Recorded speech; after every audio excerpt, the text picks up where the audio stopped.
Guys, ഇന്ന് നമുക്ക് ഈ ടോമിനെ ഒന്ന് അൺബോക്സ് ചെയ്യാം. ഇത് ആമസോണിൽ നിന്ന് വാങ്ങിയതാണ്. ഇത് ഓൾറെഡി ഞാൻ പൊട്ടിച്ചതാണ്. മോള് കണ്ടോ, ഇത് മിനിഞ്ഞാന്നാണ് നമ്മളെ കയ്യിലെത്തിയത്. അതിൻ്റെ ഉള്ളിൽ തന്നെ ഇതിൻ്റെ ഫുള്ള് പരിപ്പ് എടുത്തിന് കണ്ടോ, പെയിൻറ്റ്, ഇതിൻ്റെ ഫുള്ള് ഇവിടെ കുറേ ചിത്രം വരയ്ക്കൽ, പെട്ടി, ഏത് പെട്ടി കണ്ടാലും അവൾക്കത് വേണം. അങ്ങനെ അത് നശിപ്പിച്ചതാണ്. ഇതിനി നമുക്കൊന്ന് അത് ഓണാക്ക്.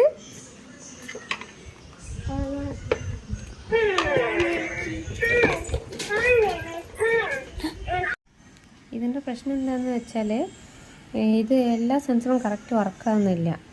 ഞാൻ കാണിച്ചു തരാം.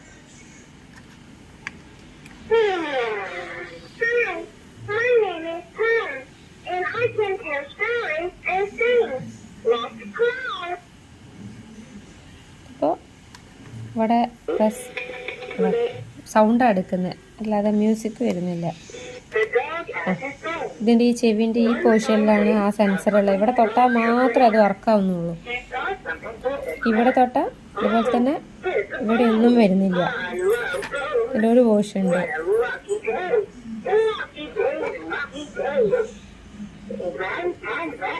ഇത് വർക്കാവുന്നില്ലേ? ഇപ്പൊ പാട്ട് വന്നു. പിന്നെ വയറ് തൊട്ടാൽ മാത്രം ഇക്കിളിയാവും.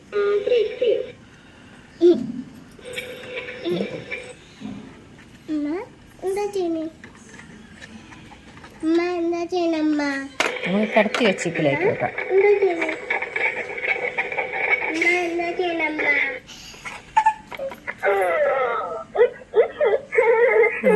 ഇത്ര നേരം ഞാൻ ഇക്കിളി ആക്കിയിട്ട് ഇപ്പോഴതൊന്ന് ചിരിച്ചത്. കാല് അതുപോലെ തന്നെ പ്രസ് ചെയ്യണം, നല്ല അമർത്തി പ്രസ് ചെയ്യണം. ഇതാണെങ്കിൽ ഉണ്ടോ, അമർത്തി പ്രസ് ചെയ്യേണ്ടതാ വരാം.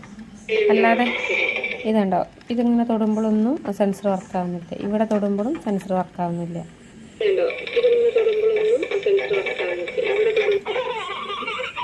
എനിക്കിത് അത്ര ഇഷ്ടമേ ആയില്ല. ഇതിൻ്റെ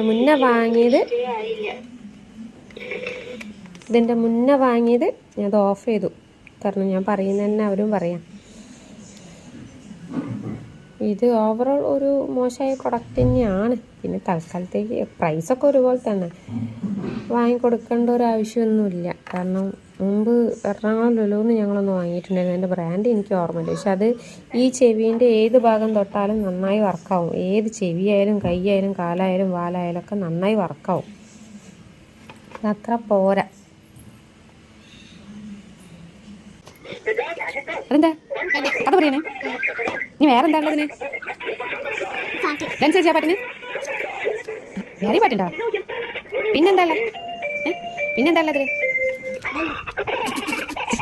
ചിരിക്കുന്നുണ്ടോ? പിന്നെന്താ ഉള്ളത്? കിളികിളിയൊക്കെ സംസാരിക്കുന്നുണ്ടോ? കാലിനെന്താ ഉള്ളത്?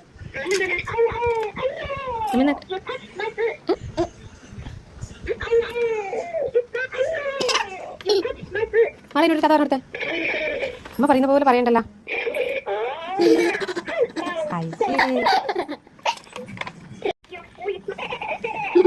ഇനി അതിനൊരു പാട്ട് പാടി കൊടുക്ക്. അത് അതുപോലെ പാടും.